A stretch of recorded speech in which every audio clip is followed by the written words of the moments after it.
Academy Science Classes by Ganesh Abad. Today's topic is Class 10 Physics, Chapter number 12, a quick roundup of all the concepts which I have discussed already. That is exam oriented quick roundup. We shall discuss the important questions in this particular chapter, electricity. So the first question is, what is the SI unit of electric charge? So what is the SI unit of electric charge? It is coulomb. So next question is, define 1 coulomb of charge. How to define 1 coulomb of charge? It is the charge constituted by 6.2 into 10 to the power of 18 electrons. It is a charge constituted by 6.2 into 10 to the power of 18 electrons, because we already know the charge of 1 electron is equal to minus 1.6 into 10 to the power of minus 19 coulombs. Then what is the charge of, then how many electrons are required to form 1 coulomb of charge? If you calculate this 1 by 1.6 into 10 to the power minus 19, I will end up getting 6.2 into 10 to the power of 18 electrons. Next, how many electrons required to form 1 coulomb of charge? Same is the answer. It is 6.2 into 10 to the power of 18 electrons. Next is, which instrument is used to detect the charges? So which instrument? That is called as electroscope. There is an instrument called as electroscope which is used to measure the charges. Next, what is electric current? So current I is equal to, the formula for current I is equal to the rate of flow of charges, or I can say electric current is equal to the rate of flow of charges, rate of flow of charges, or the rate of charges flowing divided by unit time. That is the electric current. Next, what is the SI unit of current? It is nothing but ampere. Ampere is the SI unit of current, which is represented by the capital letter A. Next, write the formula for electric current. What is the formula? In this context, they are asking is, write the formula for current I is equal to Q by T. It is, the Q is the charge divided by the time T. It is nothing but the rate of flow of current. Next, define 1 ampere. By looking at this particular formula which we have written already, that is I is equal to Q by T, I can write I is equal to 1 ampere when Q is equal to 1 coulomb and time is equal to 1 second. That means I can define 1 ampere as when 1 coulomb of charge flows through a conductor in 1 second, then the current flowing is said to be 1 ampere. Next is, which is the device used to measure the current? That is nothing but the ammeter is a device which is used to measure the current. Next one is about how an ammeter is connected in any circuit. Ammeter is always connected in series in any circuit. Ammeter is always connected in series. And what is electric potential difference? Electric potential difference, the formula for the electric potential difference, V is equal to work done per unit charge. Work done per unit charge. Say for example, if there are these 2 points A and B, then there is a charge. Let us assume that there is a charge Q. Then if I do a work which is equal to W in order to move this charge Q from the point A to point B, then the potential difference between the points A and B is said to be, that is V, that is nothing but the potential difference, that is W by Q. V is equal to W by Q, that is the work done per unit charge. Next thing is about what is the SI unit of potential difference. SI unit of potential difference is volt, that is the SI unit of potential difference. Next thing is, write the formula for potential difference. What is the formula for potential difference? V is equal to work done per unit charge is the formula for the potential difference. Define 1 volt. By looking at this particular formula, V is equal to W by Q, I can define 1 volt as 1 volt. V is equal to 1 volt when W equal to 1 joule and Q equal to 1 coulomb. That means if 1 joule of work is done to move a charge of 1 coulomb between any 2 points, then the potential difference between these 2 points A and B is said to be 1 volt. Then name the device used to measure the potential difference. It is nothing but voltmeter is a device which is used to measure the potential difference. Next thing is how to connect voltmeter in any circuit. How voltmeter is connected? It is always used to measure the difference in potential. So it is always connected in parallel to any circuit. We whose potential difference has to be found out. Say for example, if this is the resistor, if I need to find out the potential difference between the 2 points of the resistor, these 2 points, then I need to connect the voltmeter like this. That is parallel. It has to be connected in parallel. Draw the circuit symbol for a cell.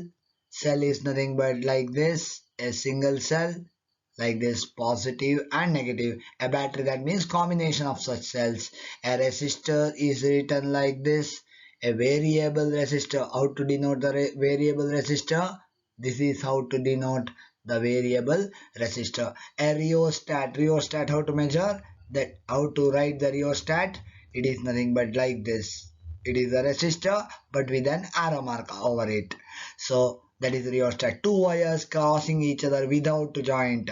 So one wire like this, one wire, I have already explained this. So one wire is like this and the other wire is crossing here without joint. That is called as without joint. A wire joining, a wire joint is represented like this. So there should be a dot there. So dot represents there is a joint. An ammeter is denoted by a round and a positive and negative towards one and the other side. And a voltmeter is connected. In place of A there should be V. That's it. So it has to be connected like this. Then closed key. Closed key means a key which is closed. There is a dot here, that is closed key, and the key which is open is without the dot. So it is a diagram or circuit symbol of a closed, open and all these keys. Next we have to discuss about next thing which is given is draw a label diagram of a circuit used to prove Ohm's law. That is a circuit which is comes under Ohm's law. You can go through my previous videos to look into all that. And the next content which can be asked is what is resistance? It is the opposition to the flow of charges. Write its SI unit. SI unit is nothing but ohm. Its symbol is like this and it is read as OHM, that is ohm.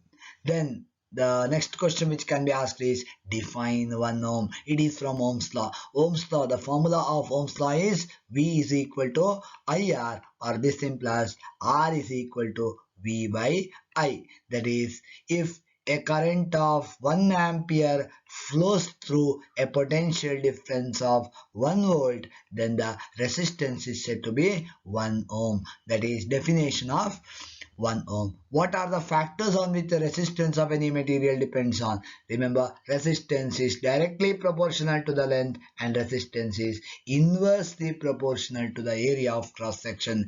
Directly proportional means as length increases, resistance also increases. As area of cross section increases, resistance decreases. These are the factors. That is the length and the area of cross section, directly proportional to length and inversely proportional to the area of cross section. Next question is what is resistivity? The formula of resistivity, definition of resistivity is it is equal to, we have found a formula for, that is R is equal to rho L divided by A. This is a formula of resistance and resistivity. So I can write rho is equal to RA divided by L. So resistivity, definition of resistivity is equal to resistance of a wire of unit length and unit area of cross section. When A is equal to 1 meter square and L is equal to 1 meter, the resistance will be equal to the resistivity. Next, write the formula for resistivity. What is the formula for resistivity? Formula for resistivity is, that is, R is proportional to L by A. or R is equal to rho L divided by A, or rho is equal to, this is a formula for resistivity, RA divided by L. This is a formula of resistivity, and explain the terms where rho is the resistivity, R is the resistance, A is the area of cross section, and L is the length of that particular wire. And mention the SI unit of resistivity. SI unit of resistivity is here R, it is ohm, A is L square divided by L, that is length cancel. So ohm meter is the SI unit of resistivity. Why do we prefer alloys in electrical heating devices than metals? Because alloys will not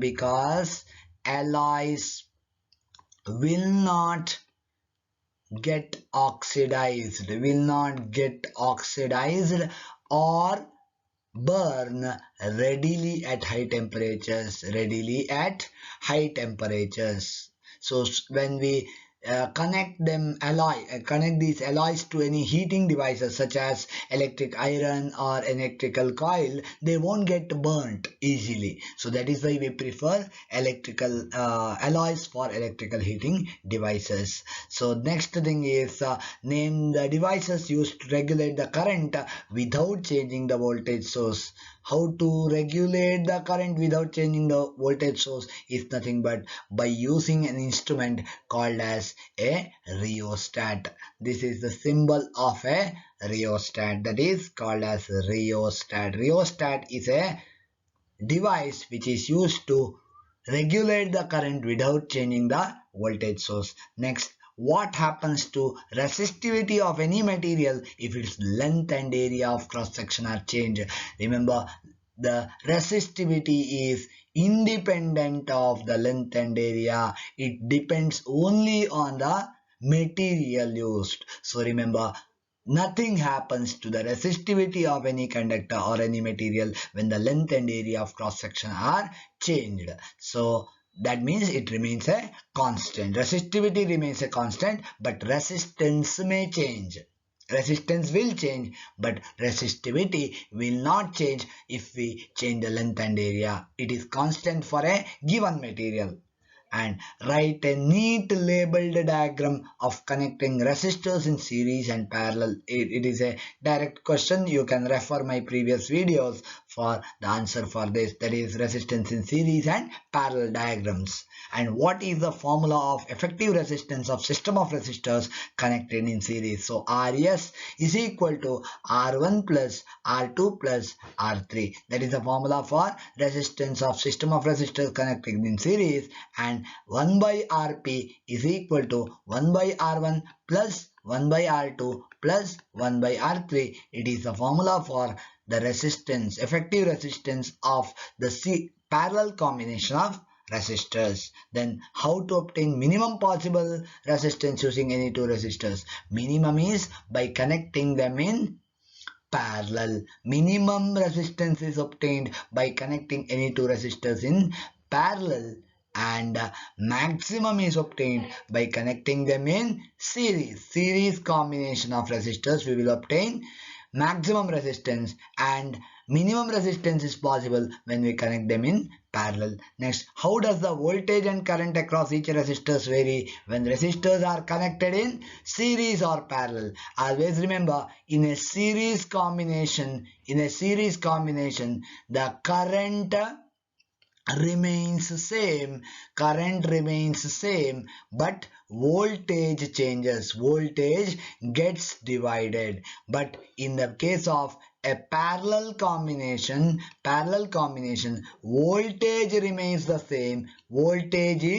same, and current is dividing. So in the case of parallel combination, current gets divided into I1, I2 and I3, but voltage V remains the same. But in the case of series combination, current remains the same and the voltage gets divided, that is V1, V2 and V3. Next is, how do we connect different electrical appliances in electrical domestic circuits? Always remember, in electrical domestic circuits, we connect the electrical instruments or different apparatus always in parallel.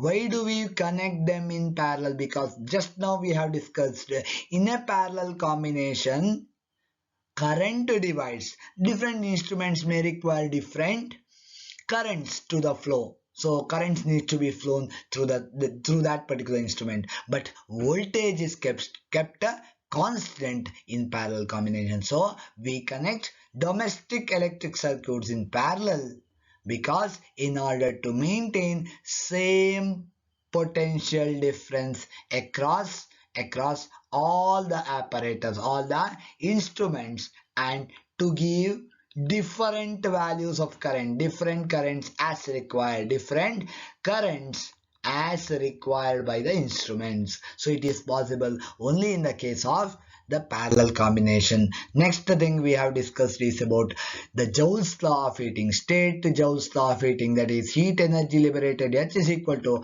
I square RT, where I is the current flowing through the circuit, R is the resistance of the combination, and T is the time for which the current is flowing through the circuit, and H is the heat energy which is liberated. And name any four instruments which work on the principle of heating effect of electric current, like iron box. Iron box is an instrument. One more is electric toasters can be used. Electric toasters also work under the same principle. The fuse wire also works under the same principle, and the tungsten of electric bulb also works under the same principle. And electrical heating coils can also be given as the example for the instruments which work under the principle of heating effect of electric current. Next, which metal is used as filament in electric bulbs? Why? That is, tungsten is used as a material in the filaments of electric bulbs because it has a high melting point. It should have a high melting point. That is why tungsten is used. It is having a higher melting point. Next, which gases are filled in incandescent bulbs and why? Which is a gas? The gas which is used in incandescent bulb is either nitrogen or argon. These are the two gases which are used in the incandescent bulbs. Why they are used? Because say if the tungsten is exposed to air, so tungsten, if it is exposed to air, it gets oxidized. Oxidation is in much, it is the burning. So it gets burnt, so it will not glow. So that is why we use nitrogen and argon, because they prevent that particular tungsten from getting reacted with the air. Air is nothing but the oxygen. So it prevents the oxidation of that filament of the electric bulb, and thereby increases the increases the time, the duration for which the bulb glows, or the durability of the bulb will be increased by using that gases. And next is, how do we connect fuse wire in any circuit? Fuse wire is always connected in series in a circuit because it is used to prevent the circuit from getting higher current. That means when higher current flows through this fuse wire, if there is a fuse wire here, a higher current if it is flowing through the fuse wire, and what happens due to the heating effect of electric current, that fuse wire breaks. So thereby it prevents the higher current to flow into the circuit. And explain its working. That works on the principle of heating effect of electric current. What is electric power? What is its SI unit? Electric power is nothing but the rate of doing work done by time, or energy, rate at which the energy is consumed by any electrical device. That is E by T or W by T. W is nothing but the work done. Work done itself is stored as energy. That is why energy consumed per unit time, or the rate of consumption of energy. And what is its SI unit? It is nothing but the watt. Watt is nothing but the SI unit of electrical power. And next, define 1 watt. How to define 1 watt? That is, formula for power is equal to V into I. The formula for power is V into I. The power will be equal to 1 watt when V is equal to 1 volt and I is equal to 1 ampere. Yeah, per watt, that is, define 1 watt. How to define 1 watt? 1 watt is nothing but 1 volt into 1 ampere. That means how to define 1 watt? 1 watt is the power consumed by a device which carries a current of 1 ampere, which is maintained at a potential difference of 1 volt. Then the power consumed by the device is said to be 1 watt. That is the definition of 1 watt. And which is the commercial unit of electrical energy? The commercial unit, it is used for commercial purposes. That is nothing but 1 unit, or we also call it as 1 kWh, or it is nothing but, it is represented as 1 unit, or 1 kWh. W is always capital. So 1 kWh, what is the meaning of that? That is 1 kilowatt hour, or 1 unit. So it is a commercial unit of electrical energy. What does it mean? If the definition is in the next slide, that is, define 1 kWh or 1 unit. How to define 1 kWh? 1 kWh, the name itself indicates it is kW and h, that is kilowatt and hour. So what is the meaning is, that is, if 1 kilowatt of electrical power is consumed for 1 hour, then the energy consumed is said to be, energy is equal to 1 unit. But what is 1 kilowatt? 1 kilowatt is nothing but 1000 watts. That means if 1000 watts of power is consumed by a device for 1 hour, then the energy consumed is said to be 1 unit. That itself is called as the commercial unit of electrical energy. Write the formula for electrical energy and electric power. Next question is electrical energy. So electrical energy is nothing but I square into R. That is nothing but, electrical energy is written as E. E is equal to I square into R. And one more thing, I can, power P is equal to V into I. Energy can be written as, energy is equal to I square RT, and power P is equal to V into I. These are all some of the concepts which we have discussed in the chapter electricity. So these are the important questions which I have discussed in brief. So watch this particular video during your exam times, so it may help you during the exams. So next is 1 unit. 1 unit is equal to how many joules? That is a conversion of 1 unit, that is commercial unit of electric power, into joules. What is that? It is nothing but 1 kilowatt hour. So how to convert that into joules? 1 kilo is 1000 into watt hour. How to convert hour into second? Hour is nothing but 60 into 60, that is 60 minutes into 60 seconds. So 60 into 60 is 3600. So it is 3.6 into 10 to the power of 6 joules. That is nothing but, which is equal to 1 unit. So therefore 1 unit or 1 kWh is equal to how many joules? 3.6 into 10 to the power of 6 joules. That's all in this particular chapter. Thank you.